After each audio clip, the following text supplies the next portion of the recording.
राम राम बहन भाइयों माताओं, ज्ञान का निनाटन में आप सबका स्वागत है। आज हम ज्येष्ठ शुक्ल एकादशी इनकी कथा सुनेंगे।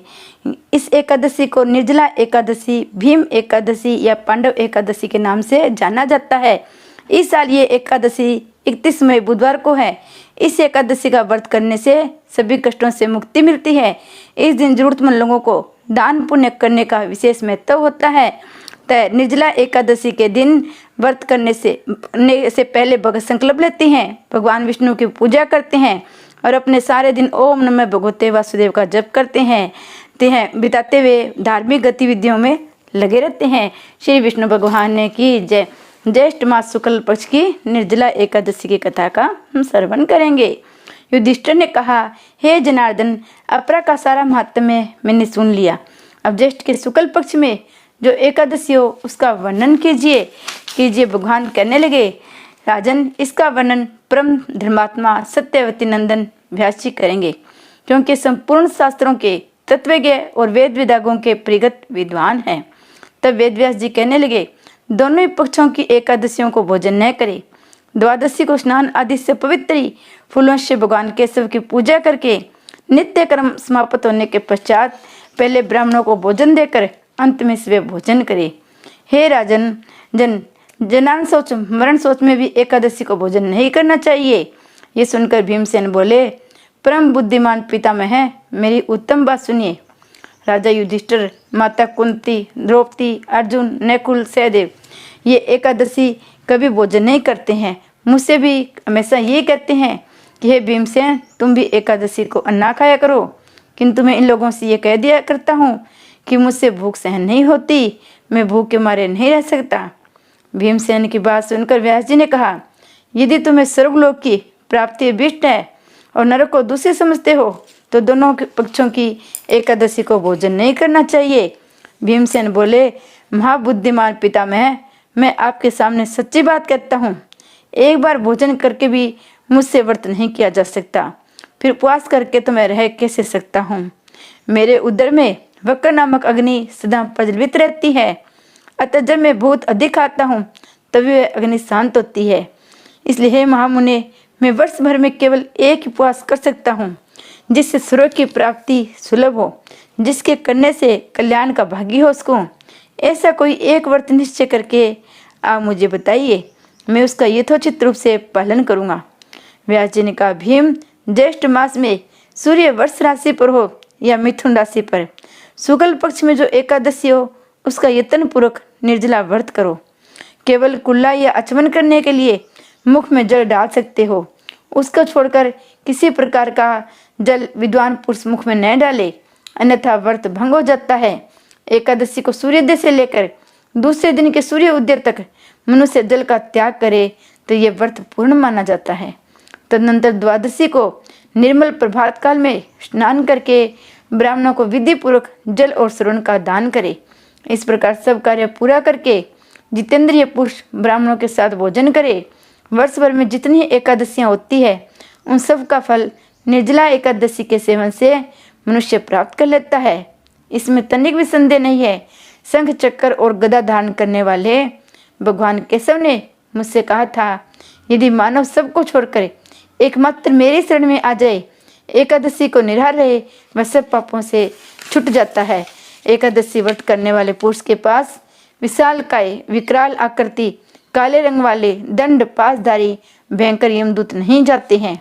अंतकाल में पीताम्बरधारी, सौम्य स्वभाव वाले, हाथ में सुदर्शन धारण करने वाले, मन के समान वेग वाले विष्णु दूत आकर इस वैष्णव पुरुष को भगवान विष्णु के धाम में ले जाते हैं।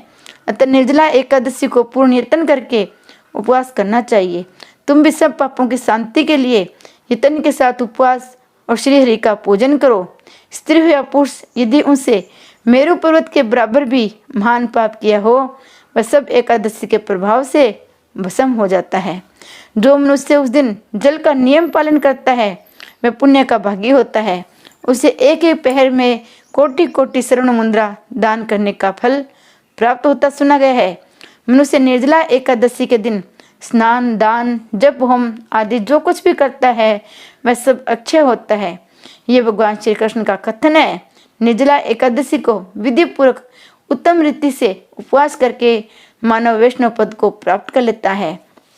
जो मनुष्य एकादशी के दिन अन्न खाता है वह पाप भोजन करता है। इस लोक में वह चंडाल के समान है और मरने पर दुर्गति को प्राप्त होता है। जो ज्येष्ठ के शुक्ल पक्ष में एकादशी को उपवास करके दान देंगे वे परम पद को प्राप्त होंगे। जिन्होंने एकादशी का उपवास किया हो वे ब्रह्म हत्यारे, श्राबी, चोरी और गुरुद्रोही होने पर भी सब पातकों से मुक्त हो जाते हैं।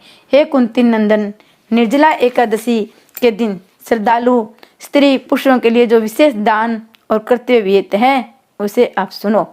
उस दिन जल में शयन करने वाले भगवान विष्णु का पूजन और जलमय धेनु का दान करना चाहिए, अथवा प्रत्यक्ष धेनु या घृतमय धेनु का दान उचित है। पर्याप्त दक्षिणा और भांति भांति के मिष्टानों द्वारा यत्न पूर्वक ब्राह्मणों को संतुष्ट करना चाहिए। ऐसा करने से ब्राह्मण अवश्य संतुष्ट होते हैं और उनके संतुष्ट होने पर श्री हरि मोक्ष प्रदान करते हैं। जिन्होंने साम, दाम और दान में पर्वतों श्री हरि की पूजा और रात्रि में जागरण करते हुए इस निर्जला एकादशी का व्रत किया है, उन्होंने अपने साथ ही बीती हुई 100 पीढ़ियां और आने वाली 100 पीढ़ियों को भगवान वासुदेव के परम धाम में पहुंचा दिया है। निर्जला एकादशी के दिन अन्न, वस्त्र, गो, जल, सैया, सुंदर आसन, कमंडल, छत्ता दान करना चाहिए। जो श्रेष्ठ एवं सुपात्र ब्राह्मण को जूता दान करता है वह सोने के विमान पर बैठकर स्वर्गलोक में प्रतिष्ठित होता है। जो इस एकादशी की महिमा को भक्तिपूर्वक सुनता था, जो भक्तिपूर्वक उसका वर्णन करता है, वे दोनों स्वर्गलोक में जाते हैं। चतुर्दशी युक्त अमावस्या को सूर्य ग्रहण के समय श्राद्ध करके मनुष्य जिस फल को प्राप्त करता है वह इसके श्रवण से भी प्राप्त करता है। पहले दंता धावन करके ये नियम लेना चाहिए कि मैं हे भगवान केशव को प्रसन्नता के लिए एकादशी का निर्हार रहकर आचमन के सिवा दूसरे जल का भी त्याग करूँगा। द्वादशी को देव देवेश्वर भगवान विष्णु का पूजन करना चाहिए। गंध, धूप, पुष्प और सुंदर वस्त्र से विधि पूर्वक पूजन करके जल का घड़ा संकल्प करते हुए मंत्रों के साथ उच्चारण करके दान करना चाहिए। संसार सागर में तारने वाले देव देव ऋषि के इस जल का घड़े का दान करने से आप मुझे परम गति को प्राप्त कराइए। भीमसेन ज्येष्ठ मास में शुक्ल पक्ष की जो शुभ एकादशी होती है उसका निर्जल व्रत करना चाहिए। उस दिन श्रेष्ठ ब्राह्मणों को शक्कर के साथ जल के घड़े का दान करना चाहिए। ऐसा करने से मनुष्य भगवान विष्णु के समीप पहुंचकर आनंद का अनुभव करता है। तत्पश्चात द्वादशी को ब्राह्मण भोजन कराने के बाद समय भोजन करना चाहिए। जो इस प्रकार पूर्ण रूप से पापनाशनी एकादशी का व्रत करता है वह सब पापों से मुक्त हो अनाभ्यायी पद को प्राप्त होता है। ये सुनकर भीमसेन भी इस शुभ एकादशी का व्रत आरंभ कर दिया। तब से ये लोक में पांडव द्वादशी के नाम से विख्यात हुई। इस एकादशी का नाम भीम के ऊपर इसलिए रखा गया। श्री कृष्ण भगवान की जय। जय एकादशी माता की जय।